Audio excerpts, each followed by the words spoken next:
ایک بات میں تحدیث نعمت کے طور پہ کہتا ہوں اور آپ کو سمجھاتا ہوں، جو شخص تسلسل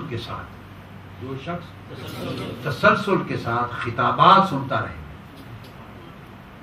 ایک دورہ بخاری سن لے، وہ ختم ہو جائے دورہ مسلم شروع کر دے، وہ ختم ہو جائے دورہ بخاری و مسلم شروع کر دے، وہ ختم ہو جائے مقام رسالت حجیت سنت شروع کر دے، ختم ہو جائے تصوف شروع کر دے، انڈیا کے دورے کا خطاب شروع کر دے، میلاد پاک کے شروع کر دے، اعتکاف کے دنوں کے، یعنی آپ کے پاس 6-7 ہزار موضوعات کا خطاب۔ یہ وصال یار کتنی ویب سائٹ ہیں جو دے رہی ہیں آپ کو، یہ وصال یار بیٹھا ہے وہی سے، دین اسلام ہے اور بنا کی ویب سائٹس ہیں، اور مجھے اتنا نہیں پتا کتنی ویب سائٹس کرتی ہیں، آپ کو پتا ہے۔ میں ایک نکتے کی بات بتانا چاہتا ہوں، جو تسلسل سے خطابات کو سنتا رہے، تسلسل سے، دنیا کے بہت بڑے چوٹی کے 100 بد عقیدہ یا عقیدہ خراب کرنے والے بڑے بڑے مہاجن بھی اکٹھے ہو کے اس کے سامنے آ جائیں، اس شخص کا عقیدہ چھین کے نہیں جو تسلسل سے خطابات سننے والا ہو، اس کا عقیدہ دنیا کا کوئی عالم بگاڑ نہیں سکتا۔ اللہ پاک نے آپ کے عقیدے کو اتنے بڑے محفوظ قلعے اور حصار میں بند کر دیا۔ میری بات سمجھ گیا؟ عقیدے کے، اور میں نے آج تک 32 سال میں کیا ایک شخص نہیں دیکھا جو منہاج القرآن سے سچے دل سے وابستہ رہا، منہاج القرآن سے وابستہ رہا اور تسلسل سے خطابات اور میری کتب مؤلفات کو پڑھتا رہا۔ میں نے 32 سال میں ایک شخص نہیں دیکھا کہ اس کا عقیدہ خراب ہو، وہ جہاں بھی گیا دنیا میں عقیدہ سلامت رہا۔ منہاج القرآن کا جو شخص دنیا کے جس ملک میں بھی گیا، جو اس کے ساتھ وابستہ رہا اور سنتا رہا، یہ شرط ہے میری، وابستہ رہا اور ریگولر سنتا رہا، پڑھتا رہا، میں نے روئے زمین پر ایک شخص ایسا نہ دیکھا نہ سنا کہ اس کا عقیدہ کو چھین کے لے گیا۔ یہ بہت بڑی بات میں نے اللہ کی نعمت کی تحدیث اس کے شکرانے میں کی، اتنی اللہ نے نعمت دی آپ کو کہ آپ کا عقیدہ کوئی چھین کے نہیں لے جا سکتا۔ اگر کسی کا چھینے گا تو صرف یہ کہ اس کی وابستگی کٹ گئی اور اس نے پڑھنا سننا چھوڑ دیا، یہ اللہ نے نعمت دی، تو عقیدہ محفوظ ہے آپ کا۔ کیا اب کمی 2 چیزوں میں، کمی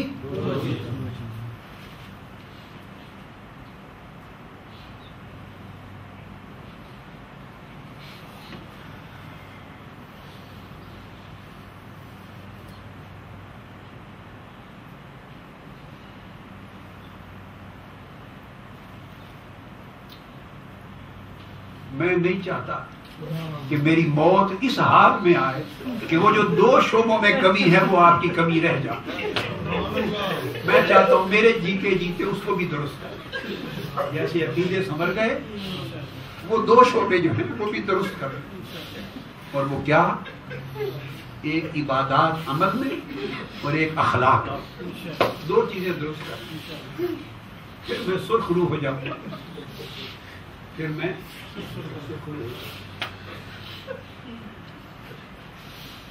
آپ میں سے کوئی شخص ایسا نہ رہے جس کی ایک نماز بھی چھوٹ جائے۔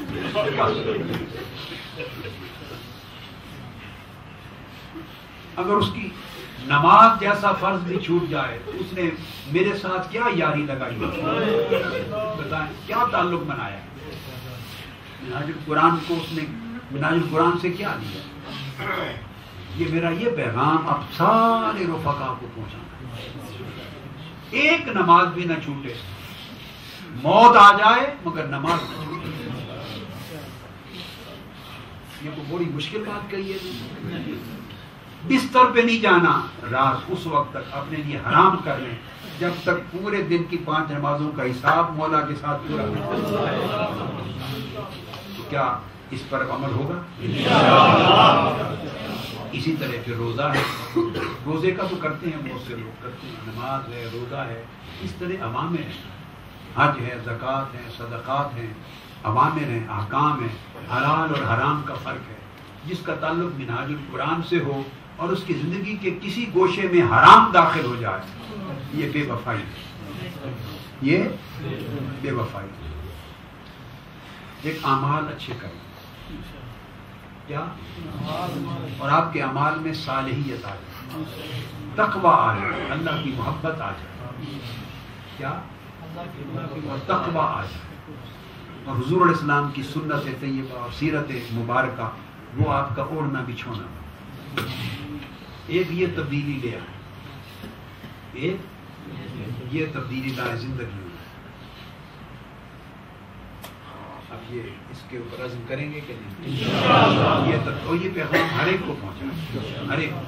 ایک یہ تبدیلی لائے، اور دوسری تبدیلی اپنے اخلاق اور معاملات درست کریں. توئے کی زبان ختم کر دیں، گالی گلوچ نہ ہو، غیبت، کوئی گالی گلوچ کسی فرد بشر کو دینا، گالی دینا اس طرح ہے جیسے دین کی تعلیمات کو جھٹلانا ہے.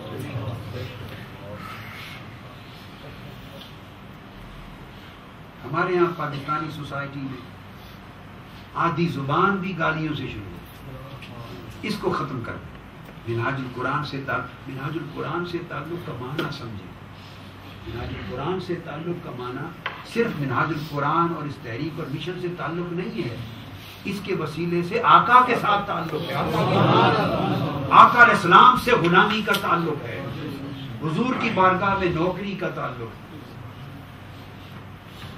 وہ بندہ آقا حضور علیہ السلام کا نوکر اور غلام اور دے دوسروں کو گالی، کوئی جوڑ بنتا ہے؟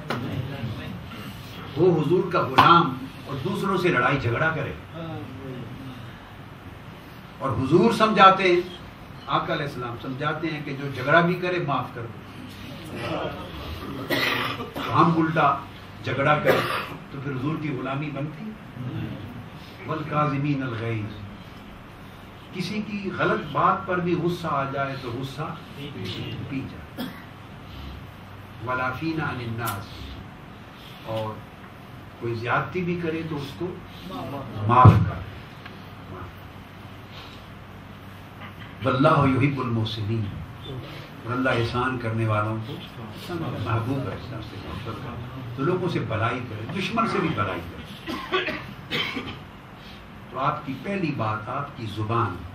حضور علیہ السلام نے فرمایا، صحابہ کرام نے پوچھا یا رسول اللہ مسلمان کون ہوتا ہے؟ کیا مسلمان کون ہے؟ مسلمان کی تعریف کیا ہے؟ فرمایا جس کے ہاتھ سے اور زبان سے دوسرے لوگ محفوظ رہیں وہی مسلمان. یعنی نہ کسی پر ہاتھ چلائے تھپڑ لگے اس کا، نہ کسی کو گالی دے، اور نہ کسی کی غیبت کرے، نہ چغلی کرے، نہ برا بھلا کرے، نہ اوئے توئے کرے. یعنی اس کی زبان سے بھی کسی کو تکلیف نہ ہو اور اس کے ہاتھ سے بھی نہ. فرمایا وہ مسلمان ہے. تو ہم حضور علیہ السلام کی دی ہوئی تعریف کے مطابق کیا مسلمان بھی نہیں بن سکتے؟ یہ نصیحت ہے. تو آپ کی زبان اتنی آج کے بعد اتنی میٹھی ہو جائے ہر ایک سے کہ زبان سے مٹھاس نکلے. کیا؟ نہ دوستوں، اور ہاتھ کسی پر نہ چلے. کیا؟ کسی پہ نہ چلے. ایک صحابی تھے، ان کا خادم تھا، ان کا گھر میں خادم تھا. اس نے غلطی کی، کوئی زیادتی کی، اس نے تھپڑ مار دیا. آقا علیہ السلام نے فرمایا اگر تم اس کے ساتھ نرمی اور محبت کا سلوک کرنے کی ہمت نہیں رکھتے تو اس کو آزاد کر دو. تم اس قابل نہیں ہو کہ خادم غلام رکھ سکو، آزاد کر. پھر آزاد کر دیا اسے. غلام کو تھپڑ مارنے کی اجازت نہیں. اور ہم پاکستانی سوسائٹی میں تو بیوی بچوں کو مارتے ہیں. مارتے ہیں کیوں؟ ایمان سے کیوں مارتے ہیں؟ آپ نے میرے خطابات سنے ہوں گے. حدیث پاک میں آقا علیہ السلام نے فرمایا جو بیوی کو اور بچوں کو، جو بیوی کو تھپڑ مارے یا گالی دے اس سے زیادہ کمینہ شخص کوئی نہیں. یہ آقا علیہ السلام کی حدیث ہے. میرا لندن کا خطاب سنے، پیس فار ہیومینٹی کانفرنس، مگر وہ انگلش میں تھا، مگر کئی اردو کے خطابات میں بھی میں نے کہا ہے. حقوق جو اپنی بیوی کو تھپڑ مارے یا گالی دے، فرمایا اس سے زیادہ کمینہ شخص کوئی نہیں. لعین کا لفظ حدیث پاک میں آتا ہے، لعین کا لفظ اس سے بڑا کمینہ کوئی نہیں. تو ہم اگر ہم یہ عمل رکھیں کہ گالی ہماری زبان ہو اور تھپڑ مارنا ہمارا عمل ہو، ہم کس منہ سے آقا علیہ السلام کے سامنے جائیں گے اور یہ کہیں گے کہ آپ کے دین کی تجدید کرنے والی تحریک کے فرد ہیں؟ یہ کہیں گے. یعنی لوگوں دوسروں بیوی بچوں کو دوسروں کو تھپڑ مار کر، یا بیوی اور بچے بچیوں کو اور اپنے دوستوں کو اور اپنے شاگردوں کو یا اپنے پارٹنرز کو یا جس کسی سے بھی اختلاف جھگڑا ہو گیا اس کو تھپڑ مارنا اور گالی دینا ہمارا عمل یہ ہو اور کہیں کہ حضور کے دین کی تجدید کرنے والی تحریک کا حصہ ہے. بس اس عمل کو آج سے توبہ کریں. زبان اخلاق کی مٹھاس سے بری ہو اور ہاتھ نرم ہو جائیں، کسی کے لیے نہ اٹھے. اور میں کام کی بات بتاؤں، جس شخص کا ہاتھ کسی پر نہیں اٹھے گا نا، کیا اللہ کا ہاتھ اس کو معاف کرے.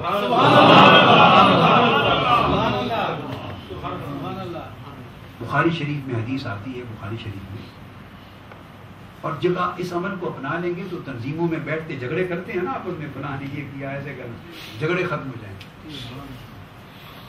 چونکہ اس میں راز یہ ہے کہ دوسرے کی برائی نہ دیکھیں، کمزوری نہ دیکھیں.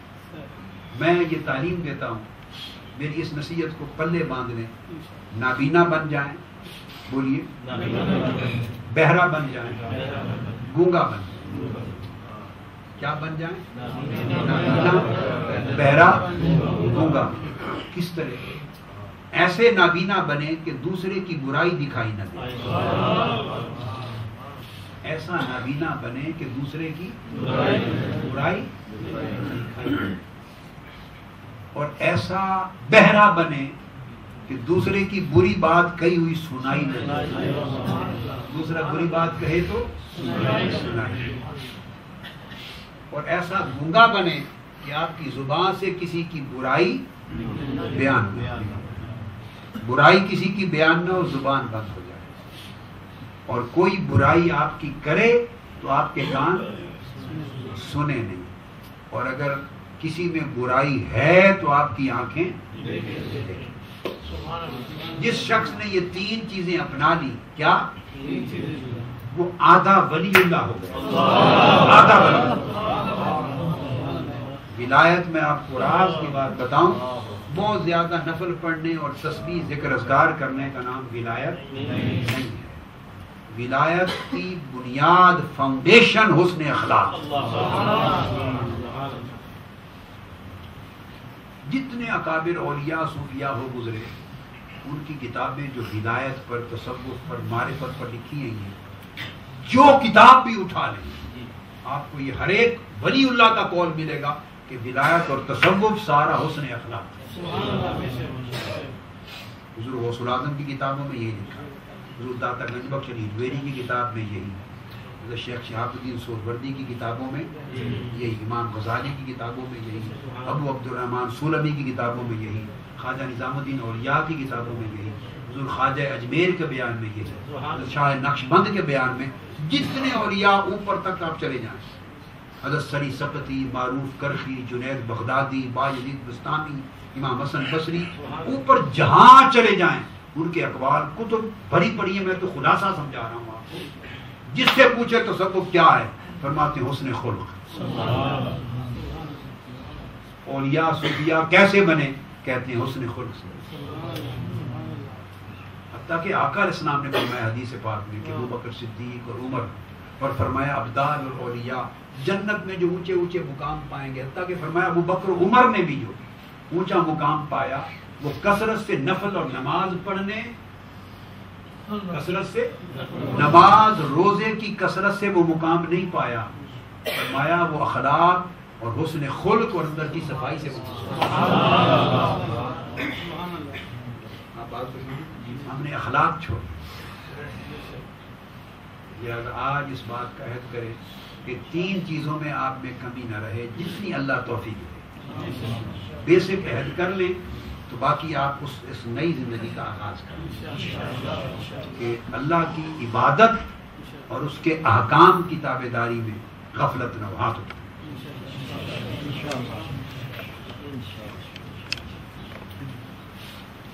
دوسری چیز جو میں نے کہا کیا معاملات، کیا اخلاق، کیا لوگوں کے ساتھ اخلاق اور معاملات، لین دین میں معاملہ کرنے میں سچ بولیں، کبھی جھوٹ نہ بولیں، دھوکہ نہ دیں، گالی گلوچ نہ ہو، مار پٹائی نہ ہو، غصہ نہ کریں، لوگوں کی برائی نہ دیکھیں. جب دیکھیں گے نہیں تو پھر آپ بیان نہیں کریں گے. جب نظر نہیں آئے گی تو غصہ نہیں آئے گا. نظر نہیں آئے گی غصہ نہیں آئے گا. اور کریں کیا؟ اپنی برائیاں دیکھیں، اپنی کمزوری دیکھیں، اس کی اصلاح کریں، اس کی اصلاح کریں. تو اس طرح اپنے عمل میں اخلاق ایسے کریں کہ اس میں نہ گالی رہے، نہ مار پٹائی رہے، نہ غیبت رہے، نہ چغلی رہے. کریں، عہد کریں. اونچے ہاتھ.